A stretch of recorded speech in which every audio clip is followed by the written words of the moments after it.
दोस्तों पुष्पा इम्पॉसिबल में आप लोग देख सकते हैं कि यहाँ पर जो पुष्पा है, अब दोस्तों जैसे ही वो कॉलेज आती है तो यहाँ पर प्रोफेसर शास्त्री जा रहे होते हैं। तो पुष्पा आकर कहती है कि प्रोफेसर जी मैं आपसे एक बात कहना चाहती हूँ कि वो दरअसल मेरी आजकल यहाँ पर तैयारी ही नहीं हो रही। तो क्या होगा कि अगर आप मुझे यहाँ पर दोबारा से अलग तैयारी करवा दें। तो दोस्तों प्रोफेसर शास्त्री कहते हैं वैसे पुष्पा जी ऐसा कभी भी नहीं हो सकता, क्योंकि जाहिर सी बात है अगर मैं आपको तैयारी करवाऊंगा तो और भी तो बच्चे होंगे जो मुझे ये बात कहेंगे, तो फिर मुझे उनको भी तैयारी करवानी ही पड़ेगी। तो दोस्तों पुष्पा फिर थोड़ी सी निराश हो जाती है और कहती है कि फिर इसका मतलब प्रोफेसर जी मुझे आपके घर ही आना पड़ेगा। तो दोस्तों साथ ही प्रोफेसर कहते हैं कि जी पुष्पा जी आगे भी तो बिन बुलाए मेहमानों की तरह आ ही जाती हैं, इस बार भी आ जाइएगा, क्या ही हो जाएगा। अब दोस्तों ये सारी बातें यहाँ पर दूर खड़ी नैना ये सारी बातें सुन रही होती है और वो देखती है कि प्रोफेसर ये कैसी बात कर रहे हैं कि पुष्पा इम्पॉसिबल उनके घर आ जाए। इसका मतलब ये है कि यहाँ पर जरूर हो ना हो इनका कोई चक्कर चल रहा है। हालांकि नैना कोई दूसरी बात उसने सुनी ही नहीं, बस एक आधी यहाँ पर बात सुनती है और उसी पर यकीन करना शुरू हो जाती है।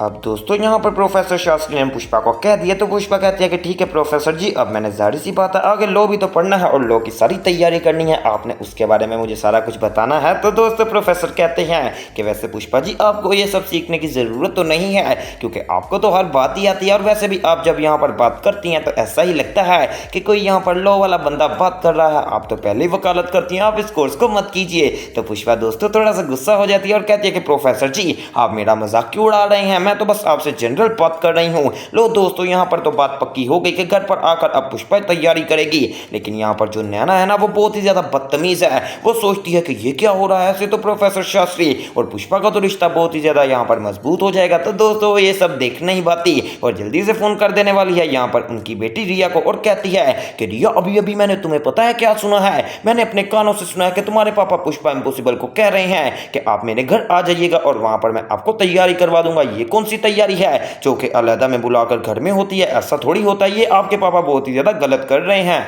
अब दोस्तों रिया भी वैसे जो कि यहाँ पर नैना की बातों में आ जाती है तो वो कहती है कि अब मैं यहाँ पर क्या करूँ। तो दोस्तों नैना उसको अब बहुत ही बड़ा प्लान बताने वाली है और कहती है कि जब पुष्पा जी वहाँ पर मौजूद होंगी ना और एक दूसरे के बहुत ही ज़्यादा वो करीब होंगे तो तुमने उसी टाइम यहाँ पर एंट्री मार देनी है और जाकर यहाँ पर अपने पापा से एक ही सवाल करना है कि पापा या तो पुष्पा इम्पॉसिबल को रख लीजिए और या फिर मुझे रख लीजिए, आपके पास सिर्फ और सिर्फ दो ऑप्शन है। अब दोस्तों यहाँ पर इस तरह का यहाँ पर जेन बना देने वाली है नैना रिया का कि रिया अपने मन में ये तहैया कर लेती है कि जब भी मैं वहां जाऊंगी पापा से ये सवाल जरूर करूंगी। दूसरी तरफ दोस्तों अगर जुगल जी की बात की जाए तो वो अब यहाँ पर उसी फाइल को देख रहे होते हैं जो कि कादम्बरी अपने बच्चे की यहाँ पर जियोग्राफी करवा कर आती है। तो दोस्तों जब कादम्बरी बाहर चले जाती है तो जुगल जी जाकर यहाँ पर उस फाइल वगैरह को खोल लेते हैं और सारी रिपोर्ट्स देख लेते हैं जिसमें उनको नजर आ जाता है कि यहाँ पर कादम्बरी सच में प्रेग्नेंट है। अब दोस्तों जुगल जी को भी आहिस्ता आहिस्ता यहाँ पर दिल में ये बात आना शुरू हो गई है कि मैंने कादम्बरी के साथ गलत किया, क्योंकि आप लोगों को पता है कि जब भी कोई यहाँ पर बाप बनने वाला होता है तो उसका रिश्ता अपनी बीवी के साथ मजबूत हो जाता है। बिल्कुल इसी तरह अब जुगल जी भी सोच रहे हैं कि मैं दोबारा से कादम्बरी के साथ पैचअप कर लेता हूं, हो सकता है कि इस बार ये बदल चुकी हो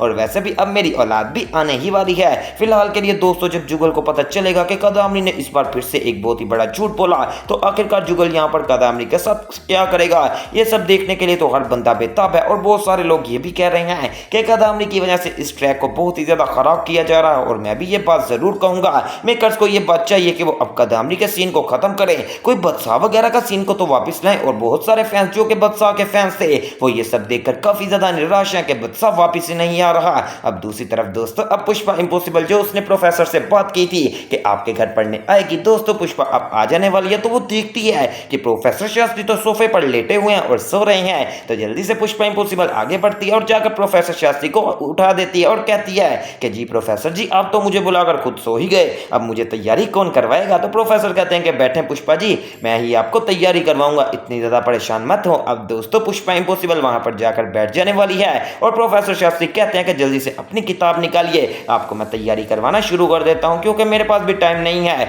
मैंने भी यहाँ पर बहुत ही ज्यादा खूब सोना है। अब दोस्तों पुष्पा इम्पॉसिबल अपनी किताब निकाल लेती है और प्रोफेसर शास्त्री तैयारी करवाना शुरू हो जाते हैं, लेकिन पुष्पा इम्पॉसिबल का ध्यान सिर्फ और सिर्फ प्रोफेसर के घर की तरफ होता है, क्योंकि जाहिर सी बात है कि जब एक बंदे की शादी ही नहीं हुई तो वो अपने घर के काम कैसे ही करेगा। इसलिए प्रोफेसर शास्त्री के कमरे में बहुत ही ज्यादा गंद पड़ा होता है, कोई कपड़े इधर और कोई यहाँ पर जराबे वगैरह उधर पड़ी होती हैं। तो पुष्पा कहती है कि वैसे सर एक बात पूछूं, गुस्सा तो नहीं करेंगे, आपके घर में यहाँ पर सफाई कौन करता है? तो प्रोफेसर कहते हैं कि मैंने तो एक नौकरानी रखी हुई है पुष्पा जी, मैं खुद ही करता हूँ, आपको इससे क्या लगे? तो दोस्तों पुष्पा कहती है वैसे बहुत ही ज्यादा सफाई करते हैं, क्योंकि मुझे साफ साफ नजर आ रहा है कि आपके हाथ में बहुत ही ज्यादा सफाई है। देखिए आपकी पैंट वहां पर पड़ी है, आपकी जुराबें वहां पर पड़ी हुई हैं और आप खुद पता नहीं कहां पर लेट जाते हैं। तो दोस्तों पुष्पा कहती है आप थोड़ी देर आराम कीजिए, सबसे पहले तो मैं आपका कमरा साफ करती हूँ, उसके बाद थोड़ी देर हम पढ़ाई कर लेंगे। तो दोस्तों प्रोफेसर शास्त्री को वैसे ही नींद आ रही थी, तो वो यहाँ पर लेट जाते हैं और कहते हैं कि ठीक है पुष्पा जी, जब आप सफाई कर लीजिएंगी और जब हम चाय पियेंगे तब मुझे उठा दीजिएगा। अब दोस्तों यहाँ पर पुष्पा इम्पॉसिबल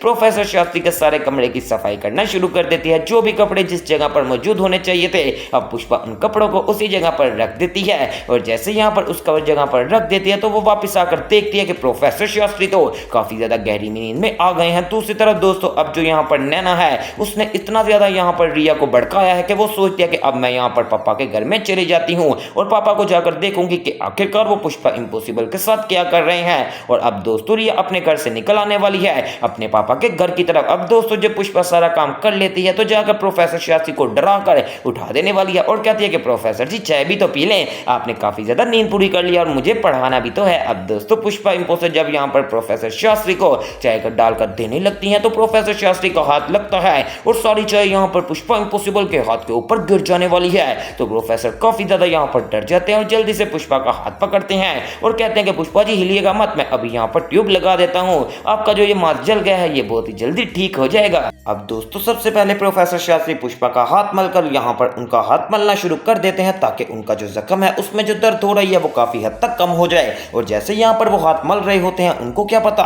कि उनकी बेटी यहाँ पर पीछे पहुंच चुकी है और प्रोफेसर शास्त्री एक ट्यूब लेकर आते हैं जो कि पुष्पा का हाथ पकड़कर उनके हाथ के ऊपर मल रहे होते हैं। अब दोस्तों पुष्पा के हाथ के ऊपर जब वो ट्यूब मल रहे थे तो पीछे से यहाँ पर खड़ी उनकी बेटी रिया ये सारा सीन देख लेने वाली है और देखकर काफी ज्यादा परेशान हो जाती है और सोचती है कि इसका मतलब नैना बिल्कुल ठीक कह रही थी, ये तो मैं अपनी आंखों से देख रही हूँ, पहले भी आई थी तब भी पुष्पा यहाँ पर मेरे पापा के साथ इतना ज्यादा करीब थी और अब दोबारा से इन्होंने एक दूसरे का हाथ पकड़ा हुआ है, ये आखिरकार क्या ही बात हो गई, लगता इनका सच में कोई रिलेशन है और ये तो लगता मुझे बेवकूफ बना रहे हैं। अब दोस्तों जाहिर सी बात है कोई भी बेटी होगी उसको गुस्सा तो आ जाएगा, बिल्कुल इसी तरह अब रिया को गुस्सा आ जाने वाला है और सीधा वो आगे चले जाती है और जाकर कहती है कि पापा मैंने आप लोगों को देख लिया है कि आप लोग जो मेरे साथ बात करते थे वो बिल्कुल ही गलत करते थे, अब आज आपको फैसला करना ही पड़ेगा, या तुम आपकी बेटी रिया या तो पुष्पा इम्पॉसिबल, आप बताएं आपने दोनों में से एक को चुनना है, किसको चुनेंगे आप? लो दोस्तों फंस गए हैं प्रोफेसर शास्त्री बहुत ही बड़ी मुसीबत में। आपको क्या लगता है कि क्या वो पुष्पा इम्पॉसिबल को चुनेंगे